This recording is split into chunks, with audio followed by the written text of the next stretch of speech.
R101, we're at the scene. There is a violation. Section 3373.24, Revised Code, State of Ohio.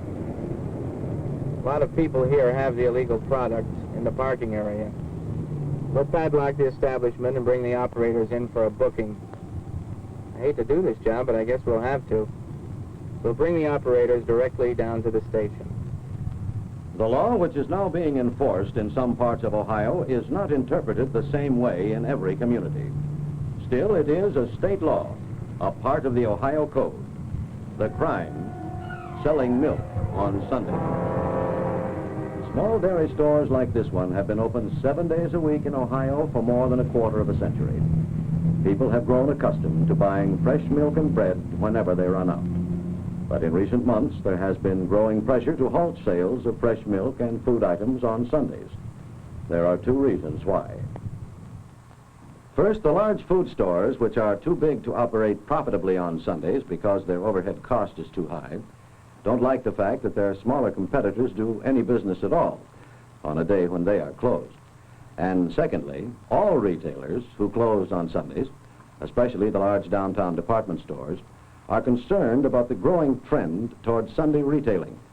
Now, they don't care about the dairy stores or the small mom-and-pop food stores that serve neighborhoods, but they are seeking a weapon to protect themselves against the growing number of discount houses that operate on Sundays. This is the weapon they have found: the Ohio Blue Law. Ohio's Sunday closing law was written in 1831, when there were fewer people in the entire state than live today in Cleveland. It was a good law for the time. It said that no work should be performed on Sundays unless it be work of necessity or charity, and most people then thought it was a good idea, just as most people today still think it is. Our lawmakers in 1831 didn't bother to explain what they meant by work of necessity, but that wasn't much of a problem. There was very little work being done on Sundays anyway. There was no electric service to provide, no natural gas, no telephone, telegraph, public transportation. There was no radio, and television was still more than a century away. There was no gasoline or oil because cars would not be invented for several generations. About the only things that were considered necessities in 1831 were food, fuel, and shelter. And even food was not clearly defined by the law as a necessity. Today, most of us can agree that these things are necessities of modern family life and should be available 7 days a week. Public utilities, including transportation, radio and TV, household fuels, drugs and medical supplies, newspapers and other news media, gasoline and oil, milk and other foods, products used for personal hygiene and sanitation. Yet none of these items has ever been made clearly legal for Sunday sale, either by the old law or by any subsequent decision of Ohio's courts. As a result, the old law can be interpreted in any way that any local authority chooses to interpret it. Just about anything can be allowed open on Sundays, or just about anything can be closed. In most communities, the old law is considered so outmoded that it is ignored entirely. Many prosecutors and judges have pronounced it unenforceable. So in about 98% of the cities and towns in Ohio, anything goes on Sunday.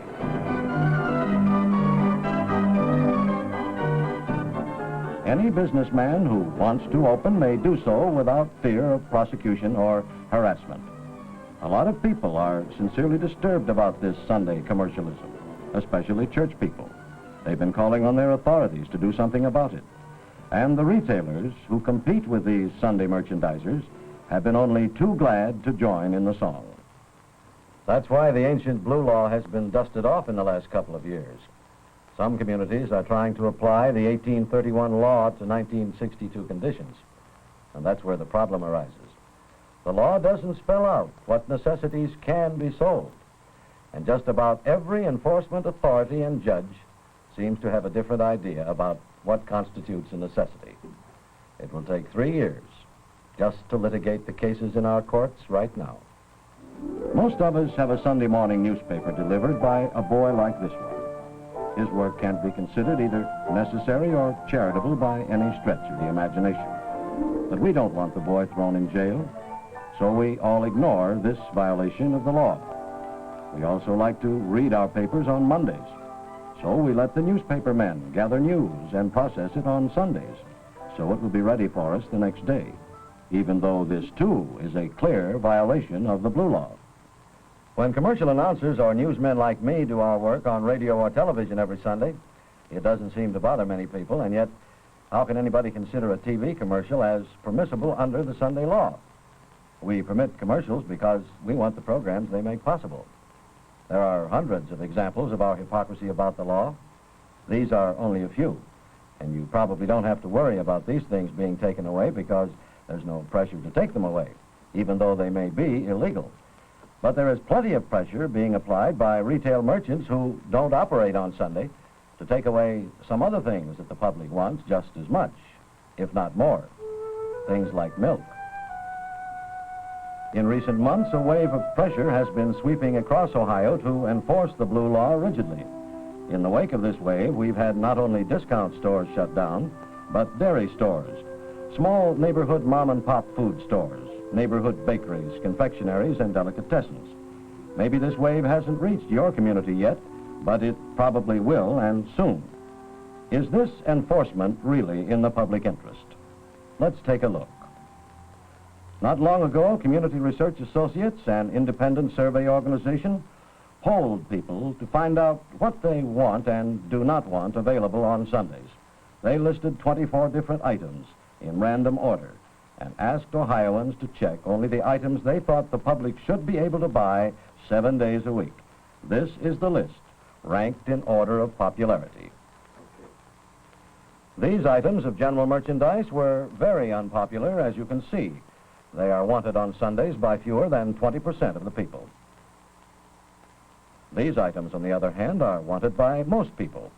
It's interesting that milk is one of the most wanted items on the list, since milk is one of the chief targets of the enforcement officers in their recent crackdowns. Actually, more people want fresh milk available 365 days a year than telephone or electric service. Food items are also wanted by a majority of the people. So this is the dilemma. Some of the things that the people consider necessary on Sundays are not considered necessary under some interpretations of the law. And that's why the law is unfair, not only to the public, but to the merchants it regulates. The law can be interpreted to help some merchants and hurt others. What do Ohio's judges think about the law? Judge William Burns, in a recent court decision, said this: The ramifications of this silly, stupid, and idiotic law are endless. I see only one course out of this dilemma: revision of the present law. Otherwise, there will be chaos in the courts and endless litigation. Judge Harry Wyckoff says this: No peace officer should attempt to interpret this law. We are living in an entirely different age today than when this law was first passed. Judge Nathan Copeland says this: All is confusion and chaos because the law can be interpreted in so many different ways. I think it should be refined and redefined. On Tuesday at the polls, you will have an opportunity to refine and redefine Ohio's Sunday closing law. Issue number 1 on your ballot is a proposal to amend the law. It does not repeal the present blue law. It simply spells out very clearly the specific items that should be considered necessities exempt from Sunday closing.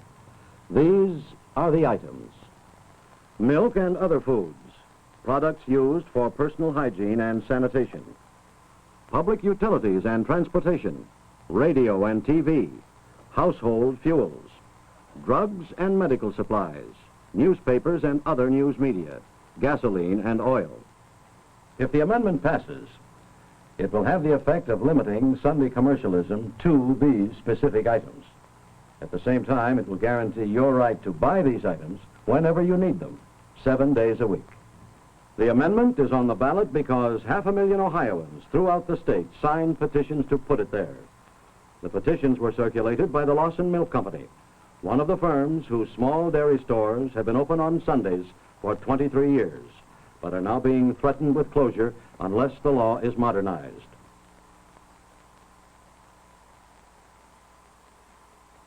Lawson's has always been a fighting company with a long record of public service.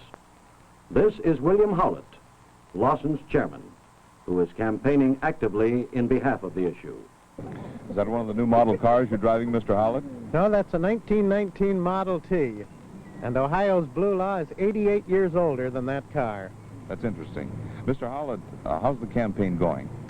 I feel it's going very well. There seems to be a lot of pressure groups against the issue, but the people are for it. I've been traveling up and down the state, and I have a feeling everywhere that the people are going to the polls, and the major share of them vote favorably on this issue. Now, you've been criticized for taking this issue directly to the people instead of through the state legislature. Would you care to comment on that? Well, the legislature has had 131 years to clarify this law. In the last 22 sessions of the legislature, 32 bills have been introduced to clarify work of necessity, which is the trouble clause in this statute. And the lobbyists have killed every single one of these bills except the one which legalized the state fair and which was recommended by the Attorney General. That's the Recreation Amendment. So that we don't feel that the legislature can do this job because the lobby is too strong in Columbus. In reality, then, has there anything ever really been done about this problem clause to define necessities? Well, many attempts have been made. They've largely failed because of this lobby, and we just feel that the time has come for the public to decide the issue. And the lobbyists you refer to, do you feel that they are the ones that are behind the opposition to the amendment? There's no question about it. They have to register publicly, and they are the same merchant groups who have fought this thing for years. The opposition officially calls it the Voters Action Association. The executive secretary of that group, the man who organized this association, is a registered lobbyist for the same group of merchants who have bottled up this legislation for years. A lot of your opponents are saying that the people are not competent to judge this issue. Mr. Howlett, obviously you don't agree with this. No, I don't. I think this issue has been in the smoke-filled rooms in Columbus for too many years. It's time that the people of this state had something to say about it. It was just situations of this kind that enabled or encouraged our forefathers to provide the initiative and referendum procedure. Your opponents also are saying that if you legalize milk and bread to be sold on a Sunday, that pretty soon supermarkets will be allowed to operate on a Sunday. Do you believe this will happen? Well, if this was going to happen, it would have happened a long time ago. Actually, supermarkets have the same right to be open that we are, and during our 23 years of operation, they have failed to be open, generally speaking, because it isn't good business for them. Our average transaction on Sunday is 87 cents. Theirs is around $10. There just isn't enough business for the large supermarket. The only food store that can afford to operate is the family-operated units such as ours and the mom and pops. Your opponents also say something else. They say that the real power behind this amendment is Consolidated Foods, which owns your company. Now, they say Consolidated Foods wants these necessities legalized so the supermarkets can legally operate on a Sunday for their interest. Well, our opponents are attacking our company vigorously instead of the amendment, and I think a look at our company would be worthwhile. Consolidated Foods is owned by 17,000 stockholders all over the state, many of them in Ohio. We have absolutely no interest in supermarket operations in this state, nor do we intend to have them. And therefore, the interest here is a local one. The Lawson management feels an end should come to the predatory attacks that have been launched on our business by competitors, and that the public should finally have a right to have these essential services legalized. If this amendment should not pass, if it should be defeated, will this mean that all Lawson stores will be forced to close on Sundays?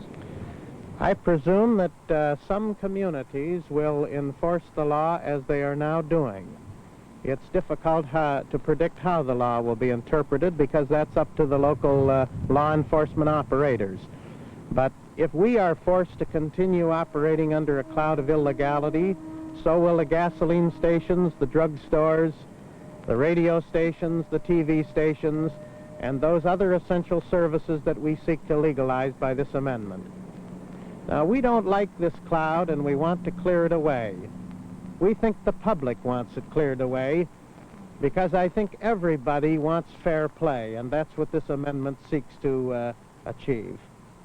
Thank you, Mr. Hollett. Does the public want the cloud cleared away? We took our cameras to 6 major cities in Ohio to find out how people feel about Issue 1. We asked housewives, businessmen, career girls, and working men how they felt about Sunday necessities and how they plan to vote. The interviews were completely unrehearsed and candid. All the opinions you will hear are opinions of the people interviewed. Listen. Mrs. Joanne Burgett, 373 East Kanawha, Columbus. Are you familiar with Ohio's blue law? Yes.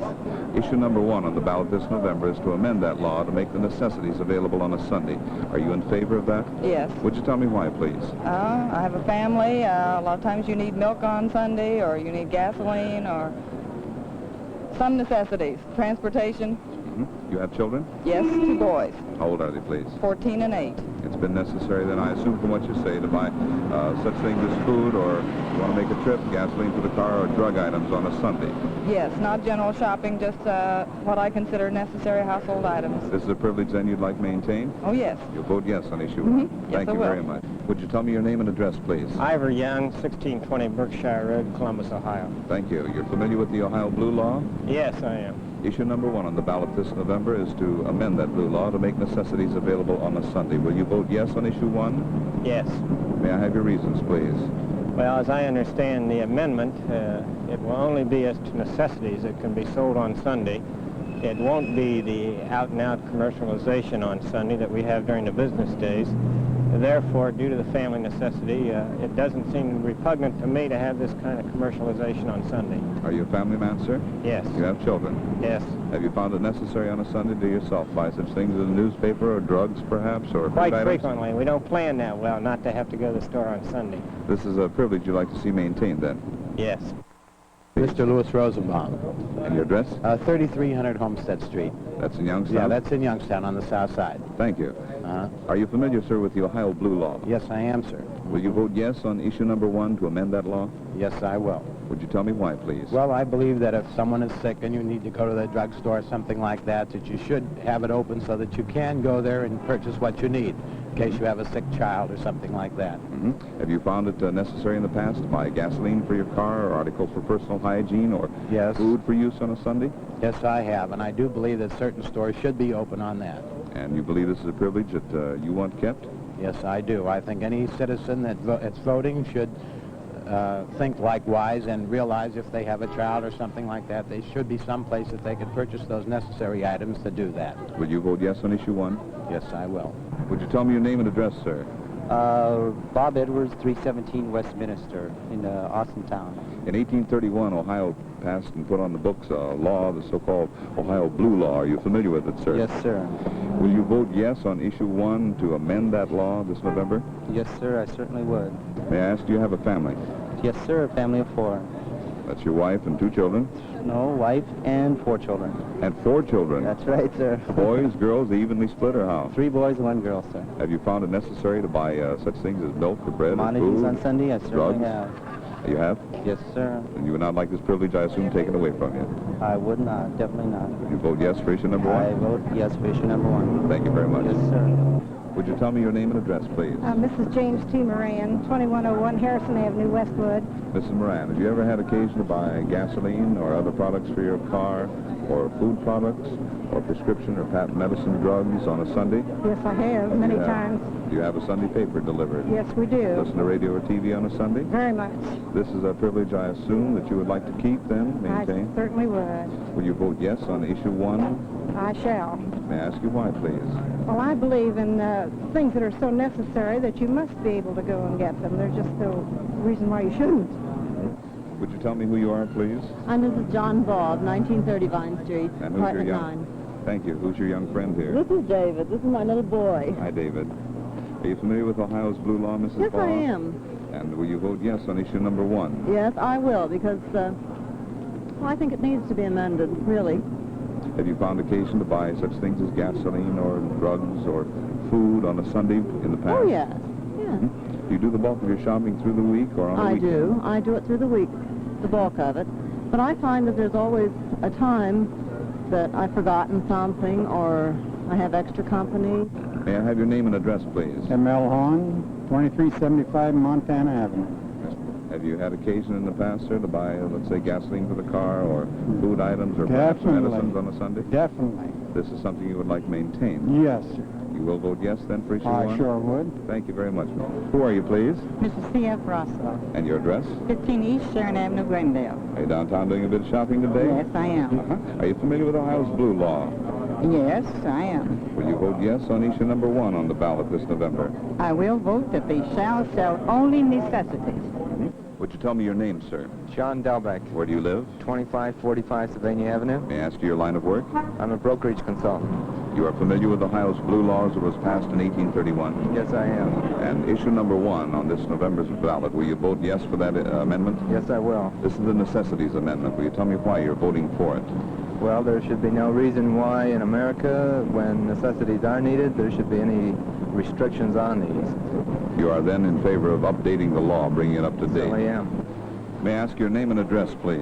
Mrs. LaDonna Whalen, 1527 Heron. Do you have a family, Mrs. Whalen? I have 4 grown children and 9 grandchildren. Will you vote yes on issue number 1? Yes, I would. May I ask why, please? Because I believe these necessary stores should be open on Sunday and for emergencies and, just general ideas, general purposes.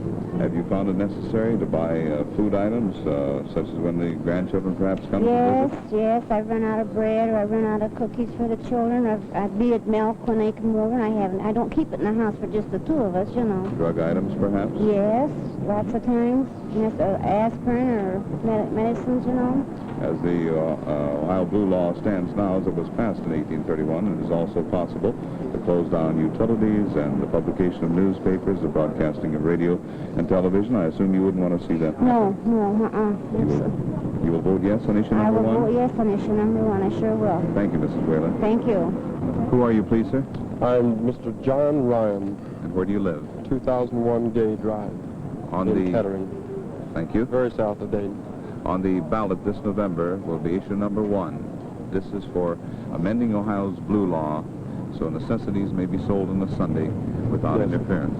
Would you vote yes on that amendment? Yes, I feel very strongly that I would. Why? I feel that there are certain necessities that should be available even on Sunday, even though there are many places that probably should be closed on Sunday. At the same time, there are necessities that should be obtainable even on Sunday, such as the necessities for, like children, for instance, health needs, milk, for instance, possibly your drugs, things of this nature. You are going to vote yes, then, on issue number 1? Very definitely. Who are you, please? My name is Mrs. John Nickel. And you're from where? From Dayton, Ohio. Where do you live, please? On California Avenue. Are you familiar with Ohio's blue law that was passed in 1831? Yes, I am. And the issue number 1 on this November's ballot is to amend and make available, without interference, the necessities on a Sunday. Are you going to vote yes for that amendment? Yes, I am. May I ask why? Well, mainly because I feel that there are certain necessities that we do need, and it's an antiquated law for sure. I believe every person should have the right to buy something that they need on Sunday or any other day. If you don't want to buy anything, you don't have to, but I think it should be available. I'm Mrs. Edward Meadow. And you, sir? Dr. Meadow. Doctor, where's your address? 719 Wicklow Place. Are you familiar with the Ohio blue law? Yes, sir. On the ballot this November is issue number 1. This is the amendment to the Ohio blue law that provides for necessities, that the necessities shall be allowed to be sold on Sunday. Are you in favor of this? Yes, I am. Doctor, would you vote yes on this amendment? Definitely, yes, sir. Would you tell me your name, sir, and where you live? Charles Shingledecker. I live at 680 Milton Drive, Minner, Ohio. You have a family, sir? Yes, I do. I have 3 children in the home, and I have 1 married daughter. Any grandchildren yet? I have 2 grandchildren. There's occasions perhaps when the children visit you too? When the grandchildren are over, particularly on weekends, why we have to have extra milk, and that's something that pops up out of a blue sky, and we don't know that ahead of time, and it's necessary for us to have milk on Sundays. You're voting yes then on issue number 1? Yes, I will. Thank you very much. Who are you, sir? My name is Nathaniel Noble of 4210 Woodland. Nathaniel, are you familiar with Ohio's blue law? Yes, I am. Will you vote yes on issue number 1? To let the store, essential things be open on Sunday, I'm for that.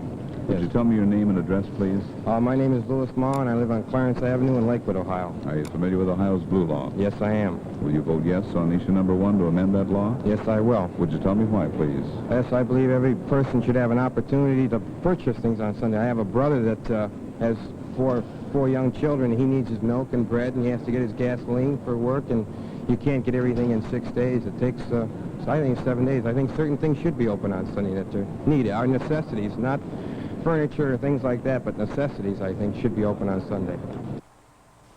You've heard the sponsors of this issue speak. You've heard the people in the street. And you've probably been reading newspaper articles and editorials both for and against the amendment. Now it's time to make up your own mind. The moral issue here is basically one of honesty versus hypocrisy. All of the people of Ohio want necessities on Sunday and are now buying them. They are buying all of the items listed in the amendment. Do we want these items available honestly or not? Once again, these are the items you will be voting to legalize on Sunday if you vote yes on issue 1. Public utilities and transportation, radio and TV, household fuels, drugs and medical supplies, newspapers and other news media, gasoline and oil, milk and other foods, products used for personal hygiene and sanitation. That's the complete list. If you agree that these items are necessary 7 days a week, and that you should be able to get any of them legally without interference, then you should vote yes for issue 1. Remember, issue 1 covers only necessities. Non-essential items are not included. The issue is as simple as this. If you want to limit Sunday commercialism and guarantee your right to buy necessities, you should vote yes to pass the amendment. This is a copy of the ballot. If you vote on a voting machine, you will not be able to read the list of items that the amendment proposes to make clearly legal for Sunday sale. Remember that these are the same items we have been talking about, the necessities of modern family living. Your yes vote will legalize only these necessities. This sentence is long and confusing to some people. What it means is, if you don't want the listed items available on Sundays, vote no. If you do want them available, vote yes. Vote yes for Honest Sundays. Vote yes for issue 1.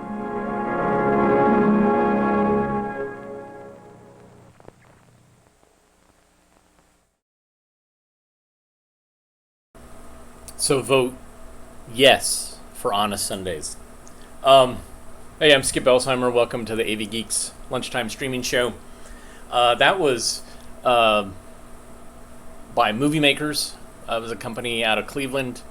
I got a letter with all the films that were donated to me, and the cameraman basically called this the Lawson Epic, which meant that it took them forever to do this, and this was basically Lawson, the kind of convenience store, little corner market chain that was big in Ohio, basically saying, like, let us make money on Sundays. It's not fair how the law is being unevenly applied to different people and different organizations and different companies, stores. So, yes, super heavy-handed.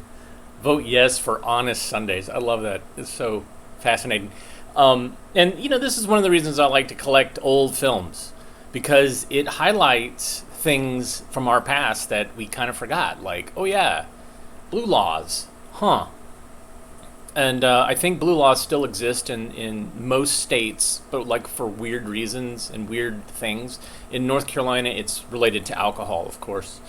And I'm sure it's related to some other sin-oriented businesses as far as where things are allowed to operate and when they're allowed to operate, and proximities to churches and schools, etc.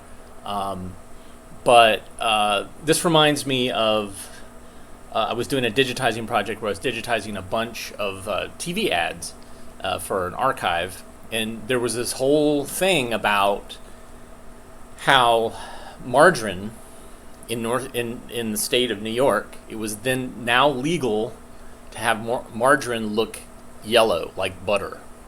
Prior to that, you'd buy the margarine, which was kind of this weird grayish looking thing, and then you would buy this dye, this yellow dye that you would mix with the margarine so that it looked like butter.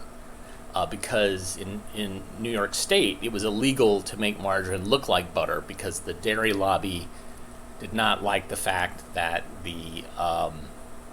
that margarine looked like butter. They thought that it was competing unfairly. So there was all these ads that came out that said, now available in New York State, yellow margarine. Now, the sad thing about that yellow dye was that was a crazy carcinogenic dye. You should look it up. It's really kind of a fascinating thing. And again, this is why I like to collect films, is it tells these kind of little stories and these little histories about these weird laws and these weird things that culturally we had to deal with at those different times. So there you go, blue laws. It's fascinating to see all the people who give their name and their address on a camera. If somebody was resourceful, I should probably try to send this to Ohio historical people and see if they can hunt down everybody. Say, hey, here's your grandma. Lots of kids too, boy, yikes. All right, so this next film we're going to watch is, Office Practice, Your Attitude. This is a series of films made by Coronet in the 70s to teach us how to behave in the office. Enjoy.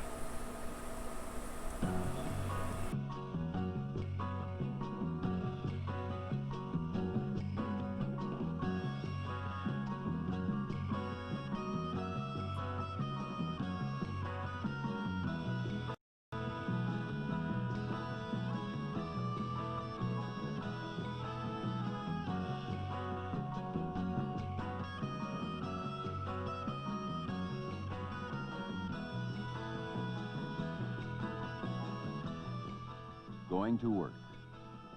A custom shared by millions almost every day. Some enjoy it, some don't.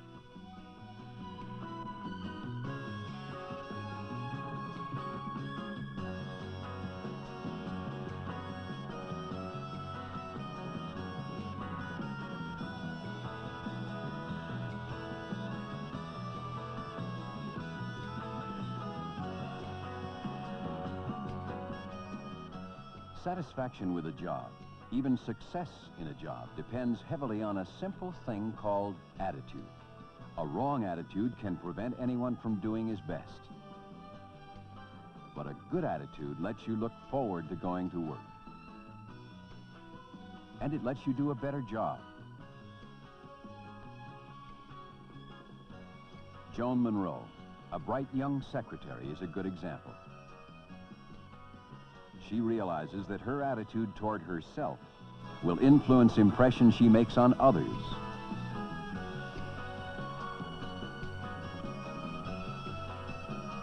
And she knows that her attitude toward her job will determine the kind of work she does.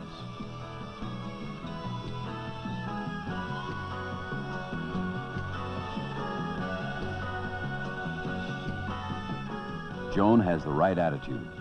She'll go far in her career and in life. Oh, good morning. Thank you. Good morning. I'll see you at lunch, Leon, okay? Like everyone, Joan's attitude shows. The way she feels about herself and others is reflected in her smile, in the way she dresses, in her posture. Careful grooming is a courtesy to others. It shows that you care enough about other people to try to make a good impression of them. Well, good morning, Joan. Oh, good morning, Mr. Kramer. I'm glad you're here early this morning. We've got a big day, you know. I know. And while your attitude is in your own mind, it's difficult to hide. Attitude shows in the way you speak, even in the way you listen. Yes, sir. I'll bring it right in. Being a little early helps, too. It gives you sort of a head start on the day. And let's face it, it makes a good impression on the boss. What's more important, it gives him confidence in you. And your co-workers know that you're prompt and dependable. Good morning, Kathy. Good morning. Kathy Johnson, a girl who has been with the firm for a short time, still has some things to learn. When she first came to work, she was usually late. She seemed totally unorganized. Good morning, Kathy. Good But morning, her attitude was good. She wanted to become more effective in her job. She began watching some of the other people in the office, and she learned. Everyone in the office could see that Kathy was really trying. Her attitude was clear, and people seemed glad to help her solve her problems. As a result, Kathy was given more to do. Her responsibilities were increased. Her job is scheduling and billing, a very important part of the agency's business.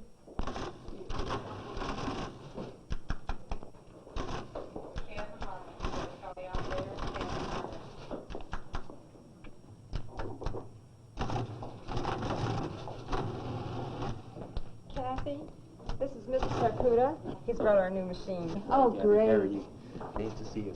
I knew you'd be pleased. He'll show you how it's used. Kathy's ability to learn new things quickly was important to the company. Also, it was Kathy who suggested the new machine. She had seen a brochure on it, and she talked to her supervisor about it. She took the initiative, but she wasn't pushy. She studied the facts, and she presented her ideas to her supervisors. It's the very latest thing on the market.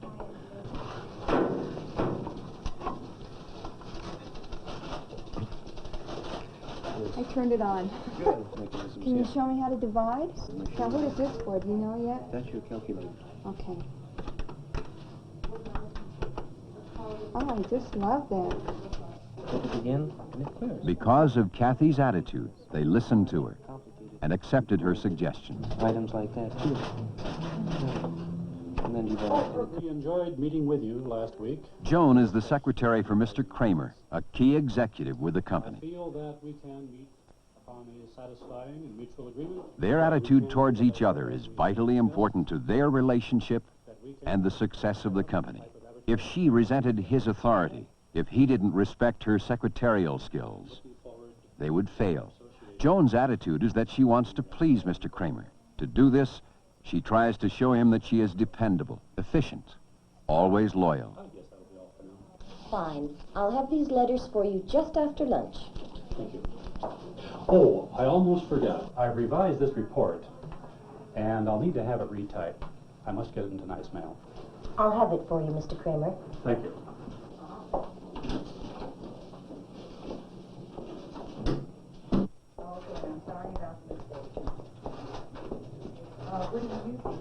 When your supervisors and co-workers know they can depend on you, probably your responsibilities will continue to grow. Okay. You're welcome.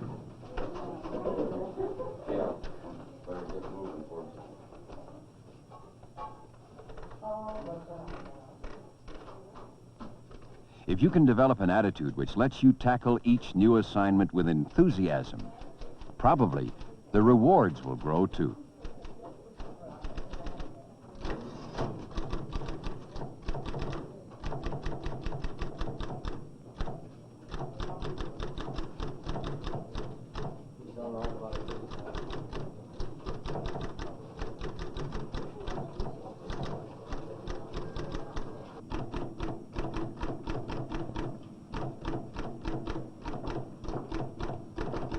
Are you still at it? Yes, This report has to go out in tonight's mail. Will you be late? Just a little. Well, see you tomorrow. Okay, goodbye. At times, increased responsibilities mean more pressure, even longer hours. This can mean that you have to make adjustments in your plans. But a consistent positive attitude lets you meet all challenges with confidence. Your attitude always shows. It shows in your grooming, in the way you dress, in your posture. See you at lunch, Leona. Okay. It shows in the way you speak. Oh, good morning, Joan. Good morning, Mr. Kramer. Kathy, this is Mr. Takuda. He's brought our new... Your attitude shows in the way you listen, by the questions you ask, and it shows in the way you use your own initiative.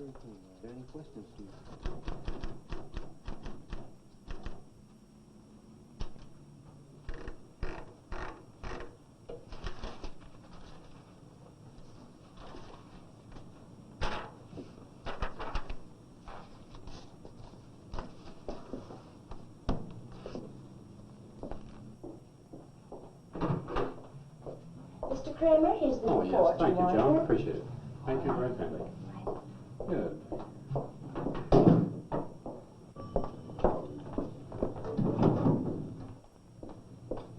Attitude is a personal thing. It's a matter of getting along with people, your superiors, your co-workers, and yourself.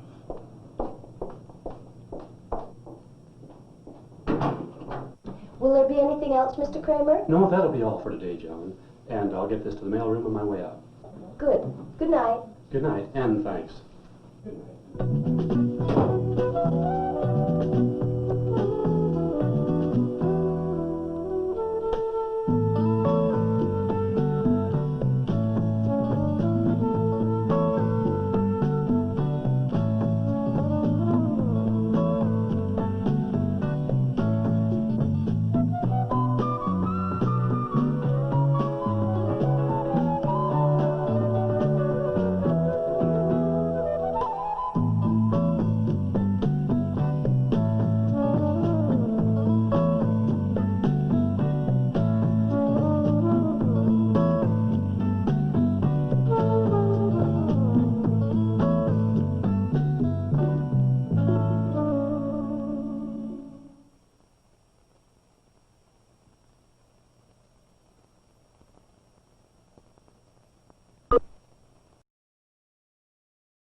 Wow, that that raised some hackles. It's fascinating, like that film, and even the film before it. It talked about office girls. So basically, women that worked in offices were called girls, and we've seen that with the Calvin Alcoa management films where they talk about girls constantly, even though it's obvious they are women. They're young women, and so it's. Really, it totally raises, like, everybody goes, kind of bristles when they see that. Yeah, I figured that would be a great film to get everybody riled up about office conditions. And certainly because many of us are not working in offices right now, even though we worked in offices. So the dynamic is definitely different now. And, you know, this whole series was designed to go beyond, to basically teach people that were taking office related courses like accounting and bookkeeping and keyboarding and shorthand. And this was to try to acclimatize them to what an office environment would be like and the expectations of an office environment. So there's other films in this series about working with others and your first day and things like that. And I'll try to pull some of those because they're great. They're equally as annoying. So this next film, excuse me, is also for girls. This is Self-Defense for Girls. And it's a weird film. It's got, it has some practical information, but the way it relays the information is very strange. And it's from, I think it was like early 70s. Enjoy. Self-Defense for Girls.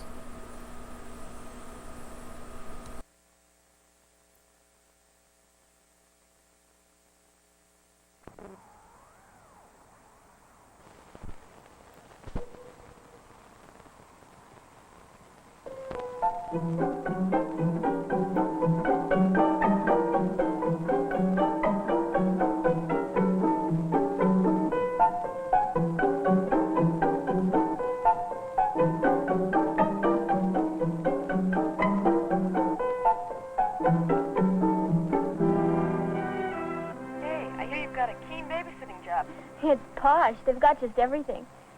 I'm calling from the poolside. Lots of money, huh? Yeah. I'd be glad to pay them for this babysitting job. How many kids do you What?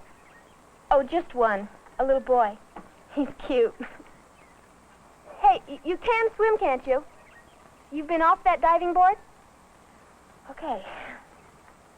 Hey, tell me about that date with Dave. You know Dave. Oh, really? The only person he doesn't impress seems to be me. Where did he take you? Took me to the drive-in Oh, on the no. first date. Did you have fun? I'll tell you one thing. I would never go out with him again, even if I'm always trying to impress him.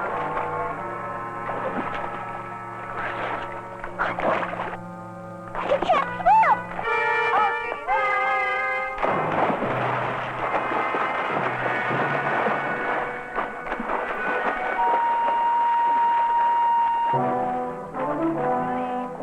Judy, Judy, what's the matter? What's wrong? You'll never know when this awful moment may occur. The day when your training in swimming and life-saving will pay off.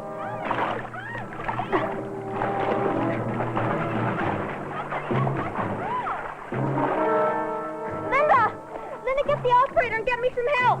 An ambulance. Judy, I'll get him. I'll call him. Judy never saw herself as a heroine, but there she is, playing the role.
You all right?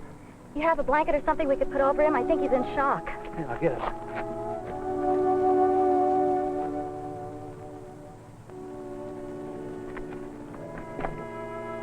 Help me with the blanket.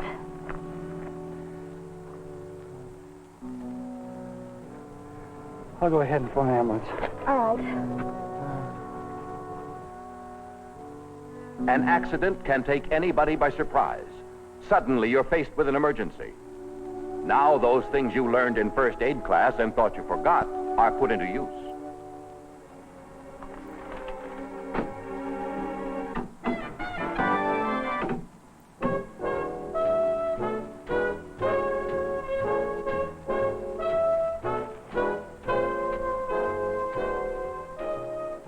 But there is another emergency you've probably thought about. It can happen anywhere, anytime. It can catch you by surprise. What would you do now? Hey! What are you doing in here? You get out! Hey, wait.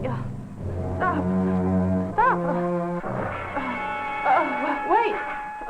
Wait a minute. Stop. If someone's trying to hurt you, you might try to handle it the way the movie heroines do.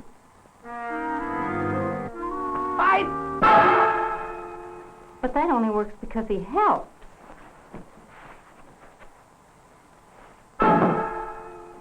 That's okay for the films, but you're not in the movies. What would you do? Don't touch me.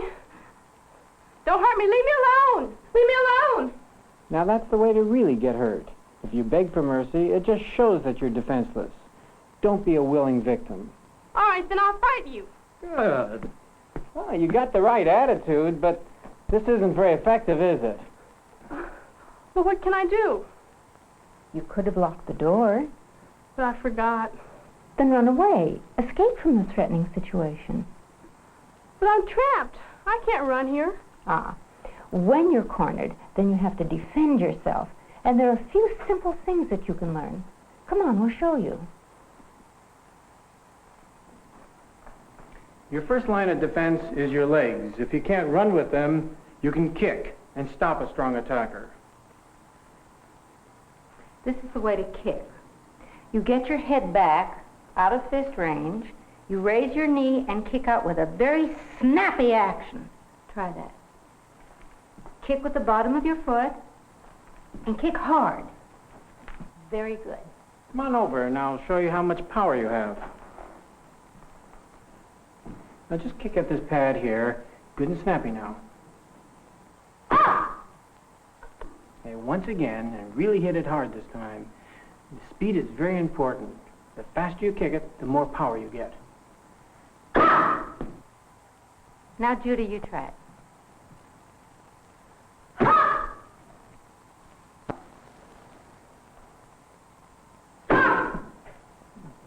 Now, what does this prove?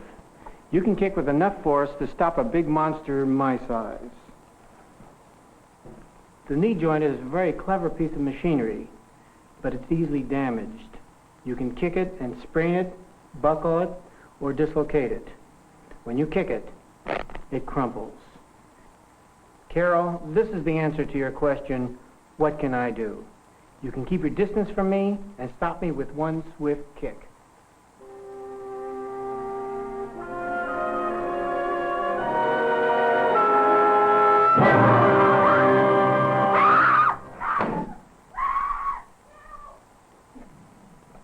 Did I do all right?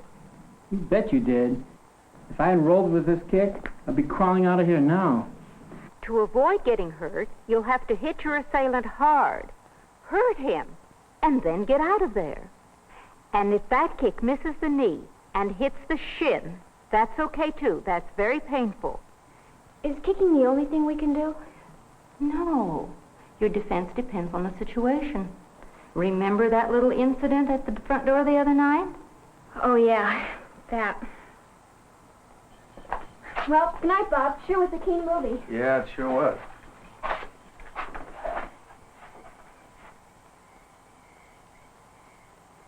Come on, Bob, cut it out. No, cut it out. In a spot like this, you might use your thumb. Put it at the base of his throat and push gently.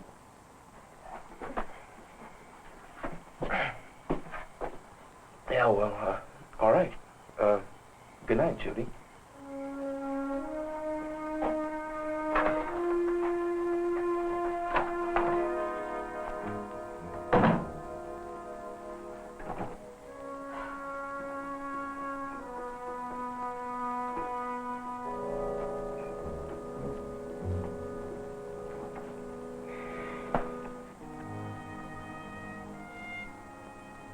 At least I didn't have to kick him.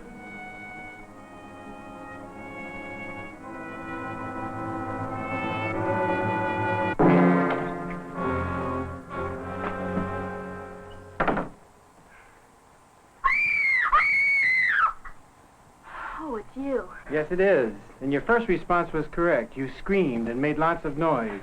Often that's enough to get rid of most attackers. But what if I'm determined? What would you do now? I suppose I should kick you. Here's another kick you can use to the shin. It really hurts. You use the edge of your foot with a very sharp, snappy action, like this. You learn to use either foot, and you keep your defense going as long as you need to. Let's see you try that. Again. Again. You can follow that by scraping down on the shins and stamping on the foot. it? Mm-hmm. Try it again. Very good. Try it again.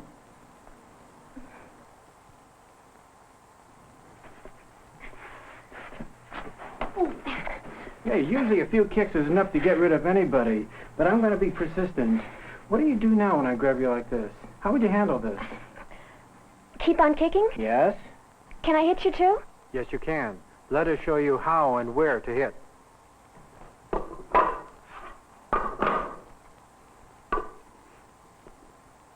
Would you like to see how hard you can hit? The best way to hit is with your open hand.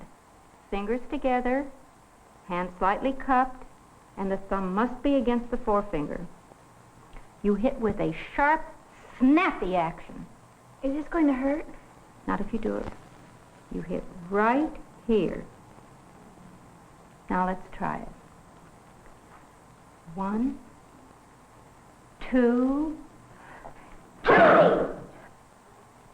Healthy! Carol! Wonderful, wonderful. I knew you could do it. Any average girl has this much strength. You're not as strong as a man, but if you hit the proper places aggressively, it hurts.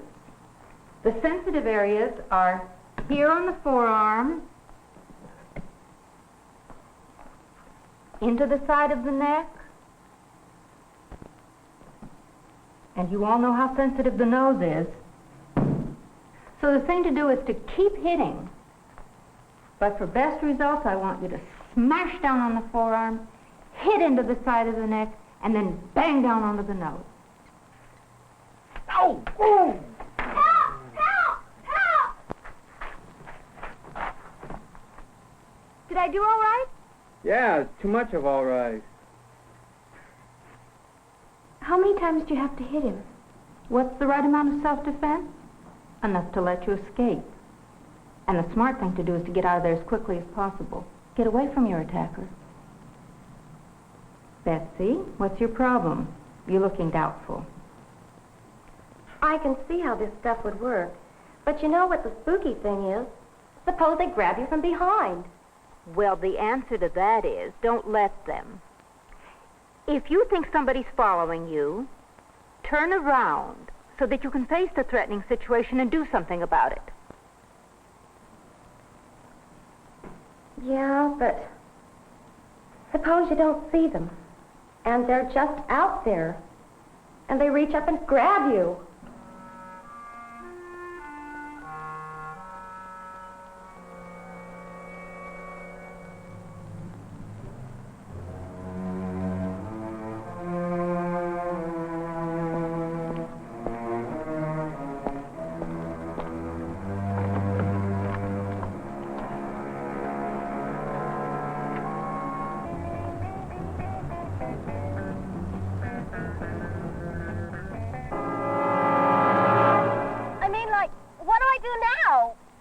Don't panic. That won't help. The answer to this dilemma is right here. Your hands are much stronger than anyone's fingers. Carol, choke me. You grip the little finger or any finger and you just rip it away, and then you turn to face your assailant, and you hit and kick, and continue as long as you need to so that you can get away. Ow! Ow! Ow! Hey, Betsy, come on back!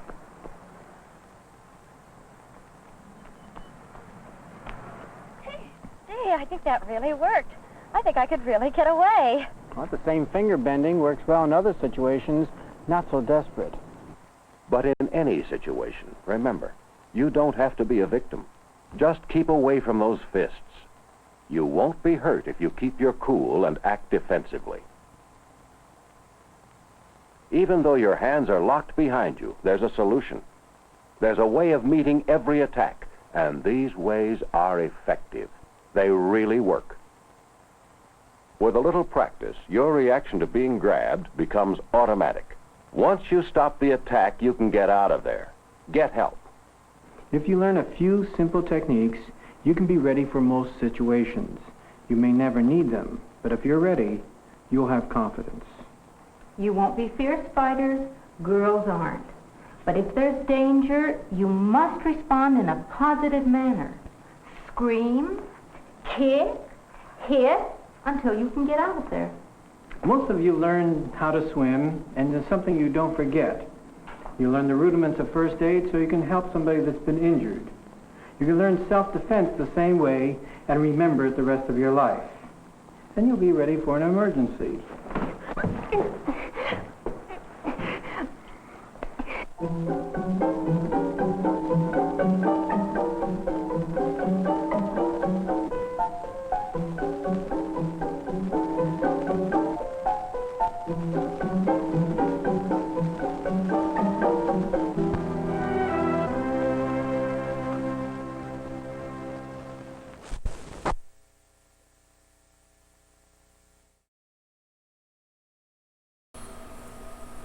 Man, the way that film ends is nuts.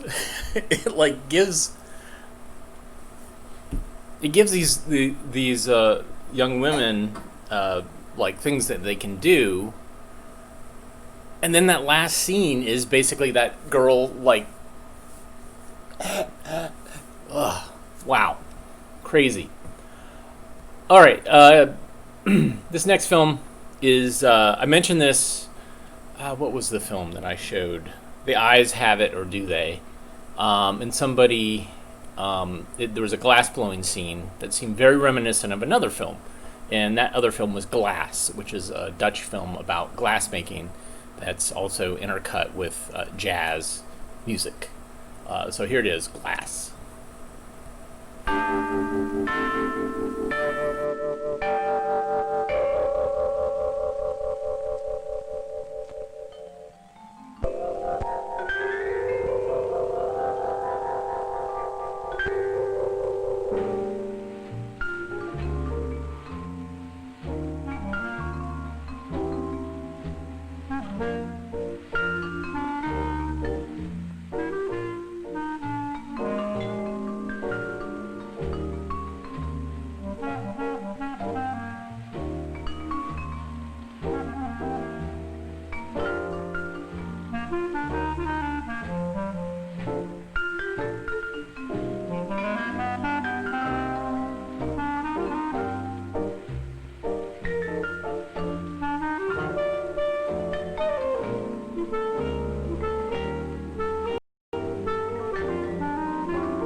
Wasn't that awesome?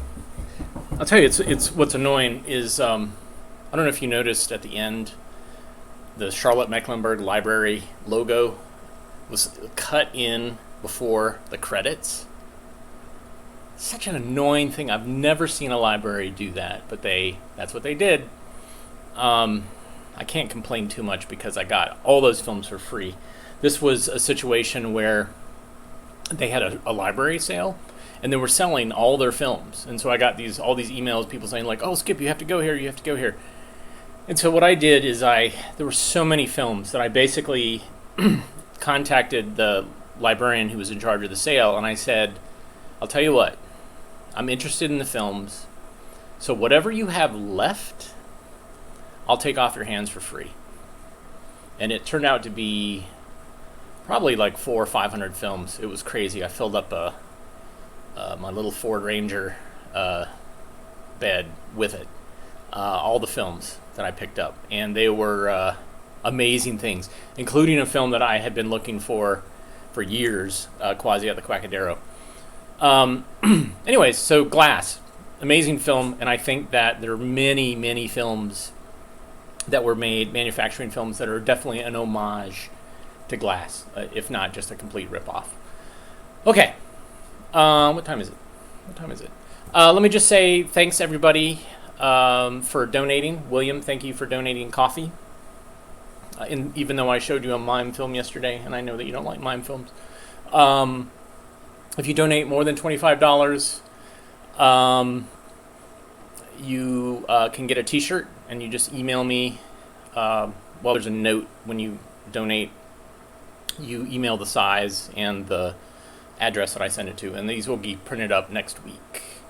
So, thanks everybody who has donated thus far. And even if you haven't donated, just tuning in and commenting and sharing means a great deal to me. Otherwise, I'd just be showing these films in a vacuum. And so it means a lot to have, over this last week, people have been commenting about how, I'm like this ritual lunchtime thing. It's a nice break, and that's exactly what it is for me as well. So thank you so much for being there, and let me borrow your eyeballs to show you dumb things. All right, so it's Friday, and I have a reel of trailers, and I don't think I've shown these trailers. The problem is that over the years, see, all the trailers are built up on little tiny reels, and we build them up on big compilation reels, not unlike what I have in the back there, you see. And they've been transferred different times, they've been cut up, split up. So occasionally I might show a trailer that I've already shown before, so I apologize for that. I tried not to duplicate when I'm showing film-wise, but here we go. Here's some films from the 70s. These are TV trailers, so they're like 30 seconds, 15 seconds, a minute long. They were meant to be shown on television, and I think they're the real meat of a film. Some people say the trailer is the best part of the film. Well, this is definitely the best part, and it's also interesting to see how they market. It's all about marketing the film. So here is a bunch of 70s TV trailers. Enjoy.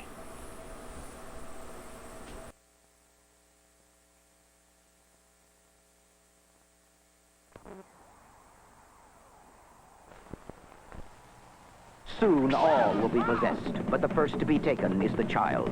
Beyond the Door 2, rated R. Now playing at a theater near you.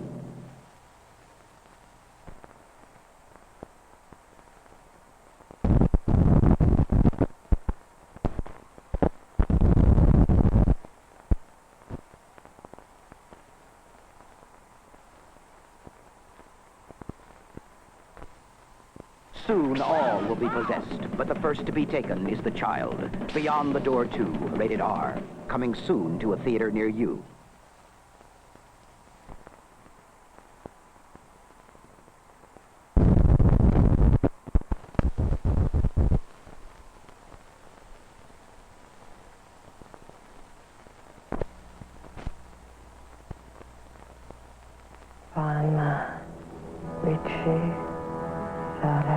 It has been 400 years since its last reincarnation. Do not open or die. The soul of black magic is waiting to be reborn. The Manitou, rated PG.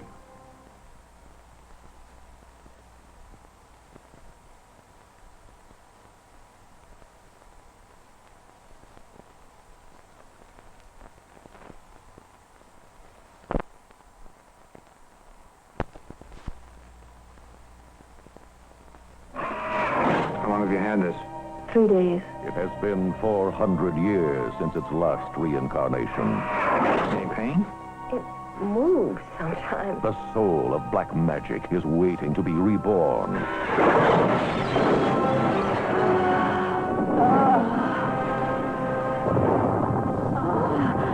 The Manitou, rated PG.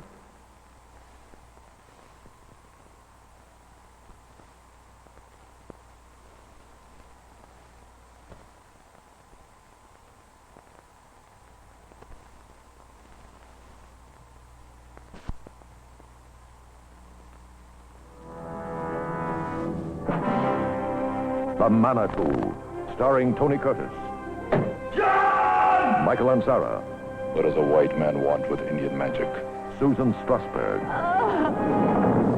Innocent people, tormented by terror, threatened by the unknown, trapped by an ancient horror.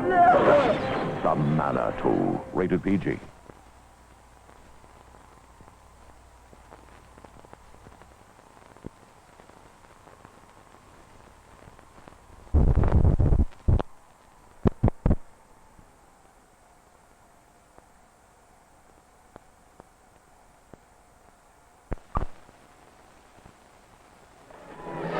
Only a miracle could make the Bad News Bears candidates for baseball's Hall of Fame. Their grace off the field and off will show you why the great American pastime can never be the same again. Couldn't you at least have unwrapped it? Walter Matthau is the coach. Tatum O'Neal is the secret weapon. Together they make it happen. The Bad News Bears. Rated PG.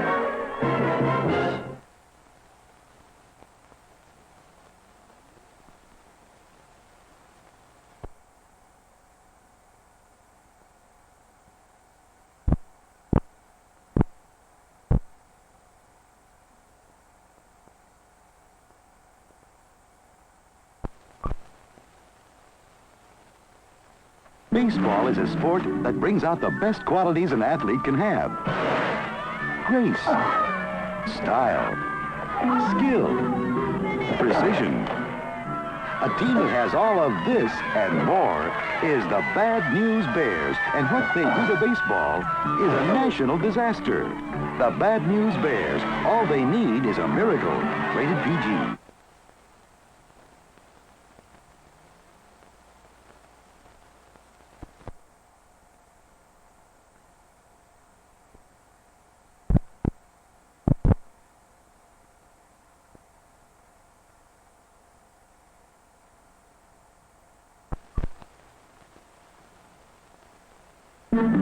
Sports bring out the best qualities an athlete can have. Grace, style, skill. To win, all they need is a miracle. Walter Matthau, Tatum O'Neal. Together, they make it happen. The Bad News Bears. Rated PG.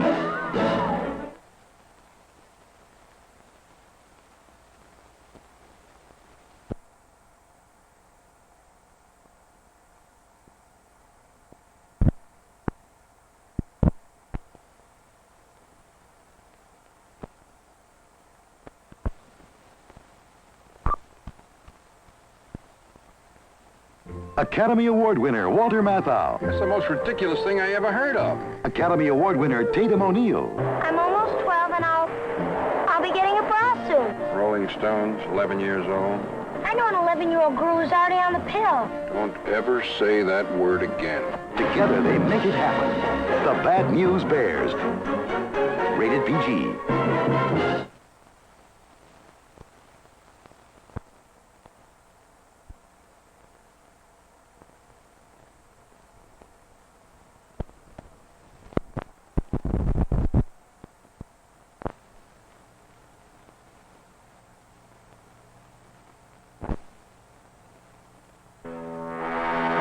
Failure. Your worst fears come alive in the dark. Blackout. Rated R.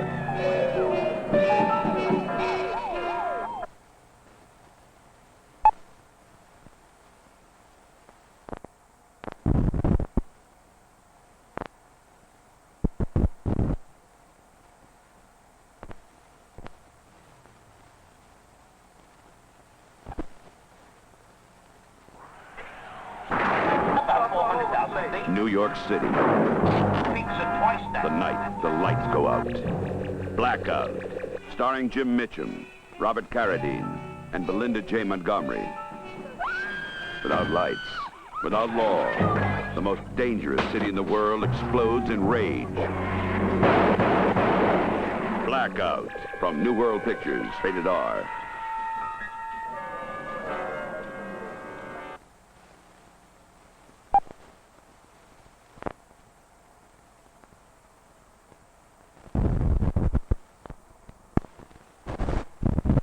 Spot number 2.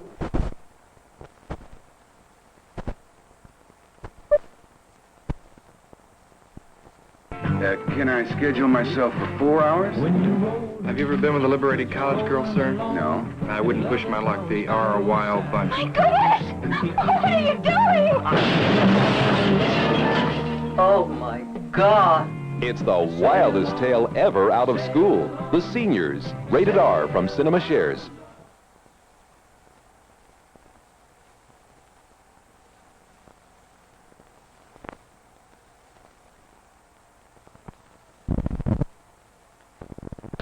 Spot number 3.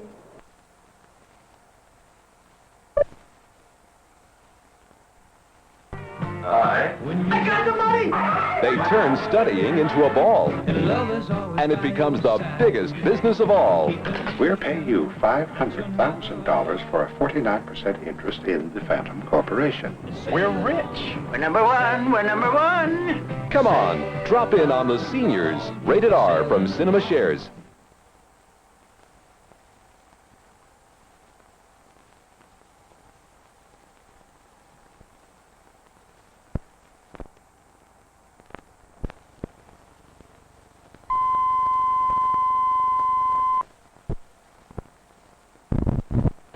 Seniors, TV spots next.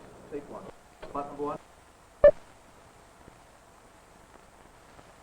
We plant some bombs, they go off during finals. What would make young, nice college boys talk like this? I don't want to graduate. I don't want to go to work. And I don't want to lose Sylvia. Jeez, I think I'm gonna faint. Would you like to, graduate from this? Give to the college student of your choice. The Seniors, rated R from Cinema Shares.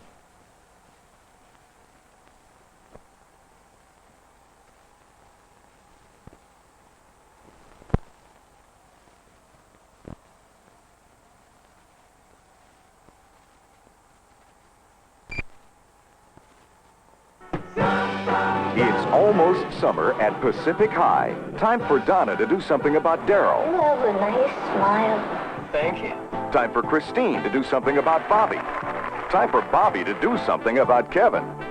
Time for Donna to do something about Bobby. How could you do this to me? Don't you wish it was almost summer? Rated PG.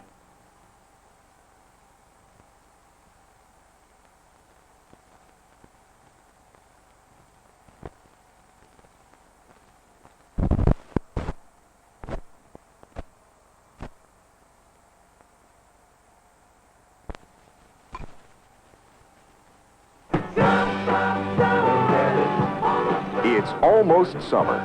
Time for romance after class. You have a nice smile. Thank you. Music after dark. And cruising after school. But is there life after the senior prom? What I want to know is where's the motel room? What? Don't you wish it was almost summer? Rated PG.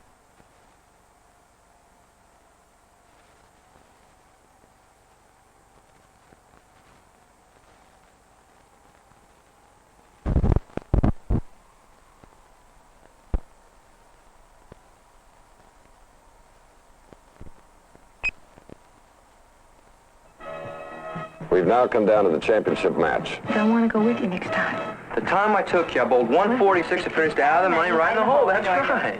Oh, we had fun, remember? If you want to be somebody, you got to choose. Well, maybe this is just a stop in the road for you, but for me, it's the whole thing. Women. Boy, I tell you, They don't start here. Everybody seems to know how to run my life better than I do. A man dreams of winning. A woman dreams of loving. A dreamer dreams of both. Dreamer. Rated PG.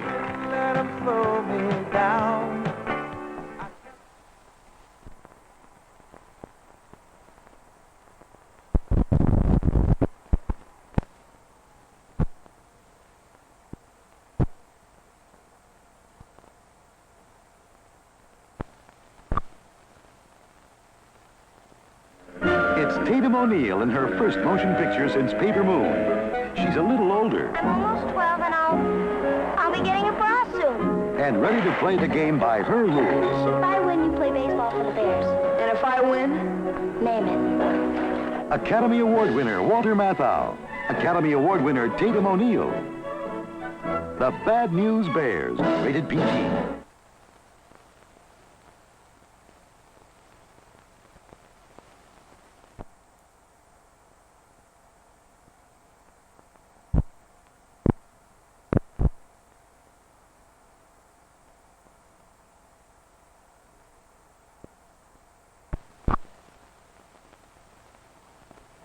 Academy Award winner Tatum O'Neal is the secret weapon of the Bad News Bears, the most improbable team that ever played ball. And when Tatum plays baseball, she really plays baseball. Walter Matthau, Tatum O'Neal, together they make it happen. The Bad News Bears. Rated PG.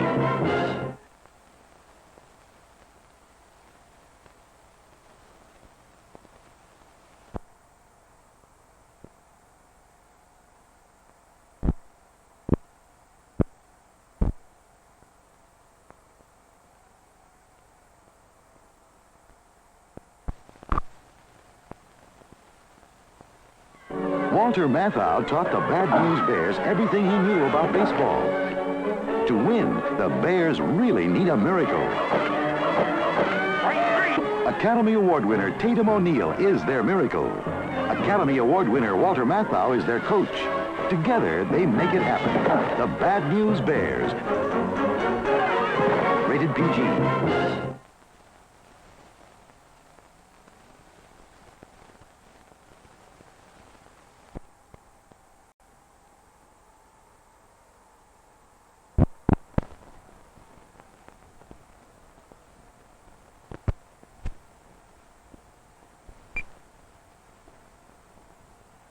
This is the story of a guy who found out that even heaven makes mistakes. Are you kidding? You're gonna put me into the body of another man? That's me. Inwardly, you haven't changed. You're still Joe Pendleton. That's what you and I see. But outwardly, you're Leo Farnsworth, and that's what everyone else will see. Mr. Farnsworth. It works. Of course. Max, I'm not Farnsworth. I'm Joe Pendleton.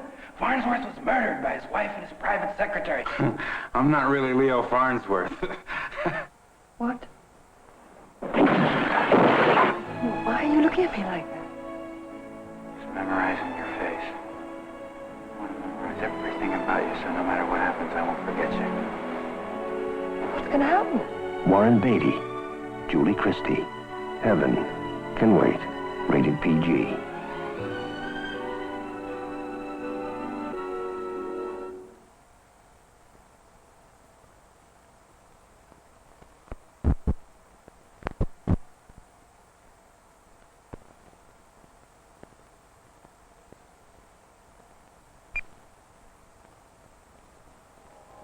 A man who went to heaven before his time I'm not supposed to be here. Well, you guys made a mistake. and came back to life in the body of another man. It's me. Inwardly, you haven't changed. You're still Joe Pendleton. That's what you and I see. But outwardly, you're Leo Farnsworth, and that's what everyone else will see. Warren Beatty, Julie Christie, Heaven Can Wait. Rated PG.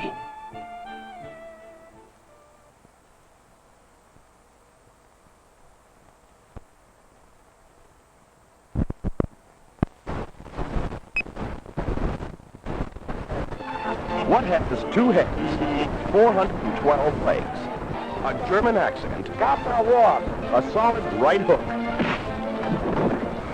a scroll, and more laughs than any movie ever made? Now, who can argue with that? Blazing Saddles, Rise Again, rated R.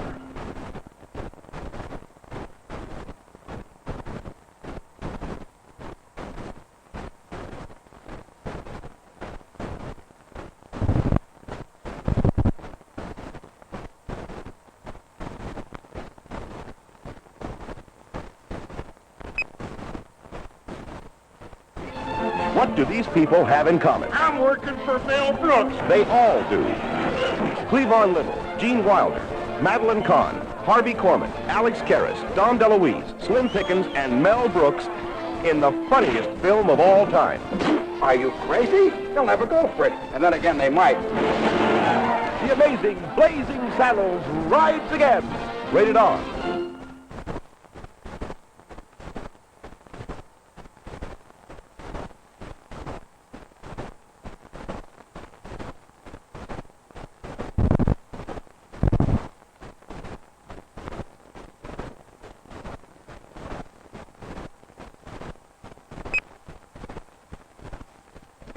Blazing Saddles is back. Are you crazy? They'll never go for it. And then again, they might. Directed by Mel Brooks. Work, work, work. And starring Mel Brooks. Cop or walk. So who else is there to blame but Mel Brooks? Yes? What a nice guy. We've got to protect our phony baloney job, gentlemen. Who can argue with that? Ditto. The amazing Blazing Saddles drives again. Rated R.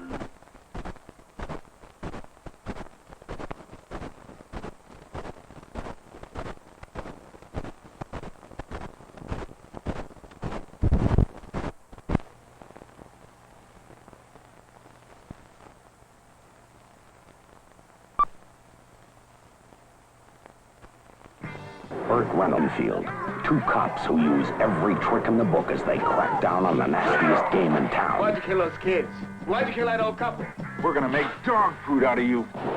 Burt Reynolds and Paul Winfield fight it. And it's like nothing you've ever seen before. Bingo. Hustle. Rated R.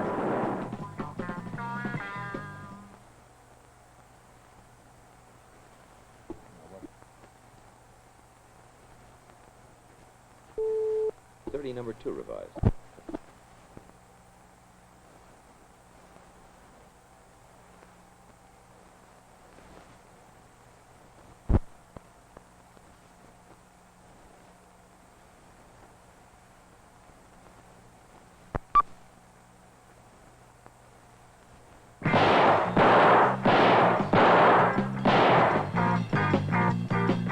Burt Reynolds is the cop who cracks down on the dirtiest game in town. Catherine Deneuve is the call girl who plays that game.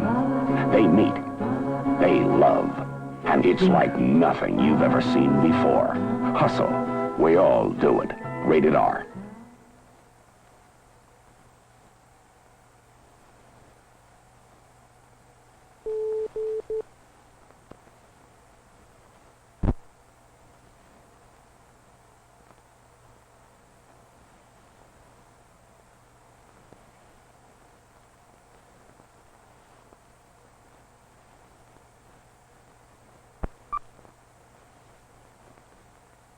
Hustle is when the toughest cop on the force falls in love with the most desirable call girl on the street. Hustle is Burt Reynolds and Catherine Deneuve, both involved in the dirtiest game in town. No matter what you call it, we all do it. Hustle. Rated R.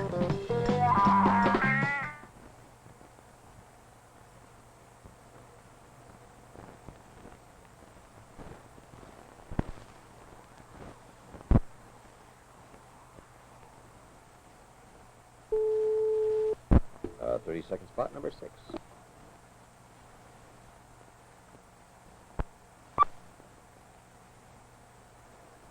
It's Burt Reynolds as you want to see him. It's Catherine Deneuve as you've never seen her before. It's Hustle.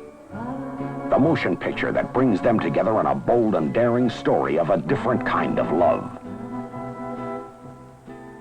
No matter what you call it, we all do it. Hustle. Rated R.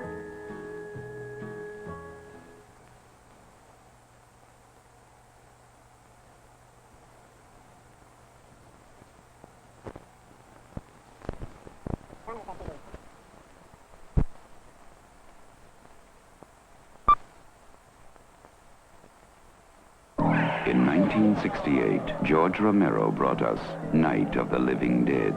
It became the classic horror film of its time. Now, George Romero brings us the most intensely shocking motion picture experience for all times. Dawn of the Dead. Night of the Living Dead has ended. Dawn of the Dead is here.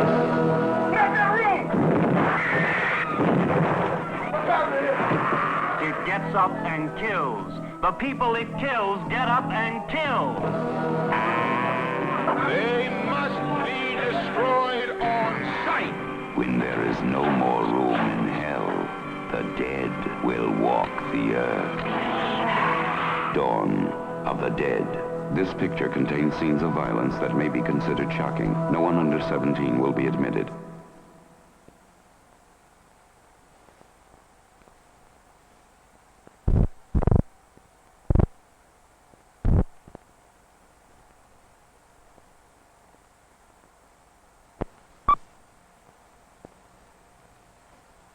In 1968, George Romero brought us Night of the Living Dead. It became the classic horror film of its time. Now, George Romero brings us the most intensely shocking motion picture experience for all times. Dawn of the Dead.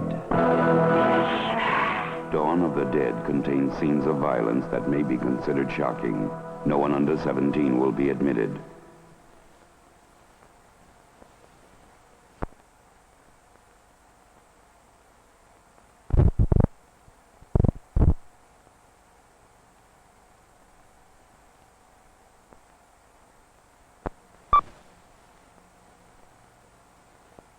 In 1968, George Romero brought us Night of the Living Dead. It became the classic horror film of its time. Now, George Romero brings us the most intensely shocking motion picture experience for all times. Dawn of the Dead. Dawn of the Dead contains scenes of violence that may be considered shocking. No one under 17 will be admitted.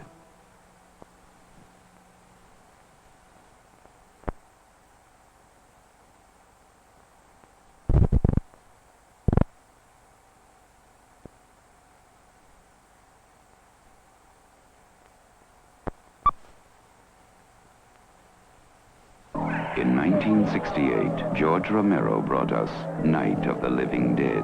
It became the classic horror film of its time. Now, George Romero brings us the most intensely shocking motion picture experience for all times. Dawn of the Dead. Dawn of the Dead contains scenes of violence that may be considered shocking. No one under 17 will be admitted.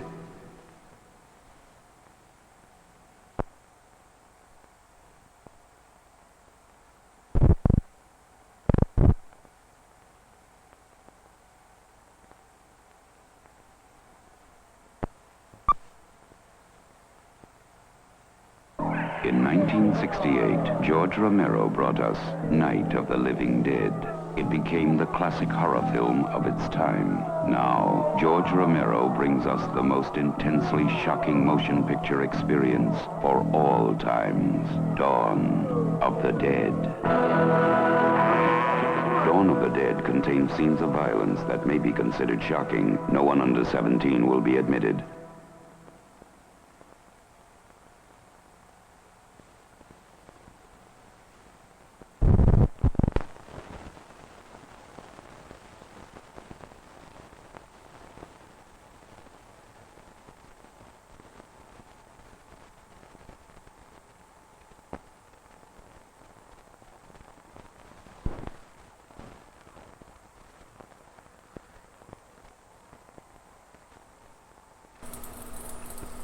So this last bit, obviously, is home movie footage that somehow got tacked on to the end of this.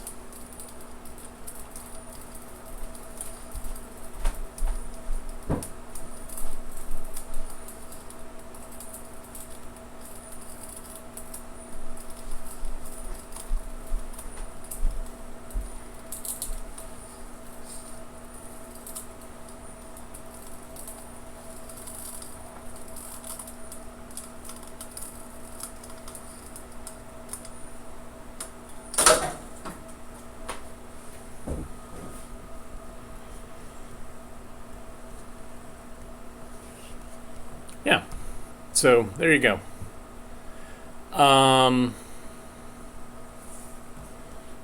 Somebody went, I'm sorry. Anyways, yeah, thanks so much for tuning in this week and today. Happy to have you. Thanks for the last minute coffee from, I don't have the name of the person handy. It's like Bo from St. Louis, I think. Thank you so much. You get a t-shirt. Everybody have a good weekend, and we will be back Monday. I won't be at the archive. My assistant's coming back, and so we're socially distancing. He's working at the archive, and I'll be back in my basement at the house. So everybody have a great weekend, and I will see you 1 o'clock Monday. Take care. Here's a tour of the archive one more time. I think we're starting off in the... What room are we in? Can't tell. Oh, I think that's... I don't know where that is. It just kind of stopped. There we go. This is the large room. There's E.T. wearing a Ronald McDonald. There's a much loved spray painted mural from a woman who used to live in that room when it was a boarding house. Those are brown Plilo cans. Those will come from the... So this is years ago. Years and years ago. So a lot of this doesn't exist like this anymore. And we've certainly run out of space.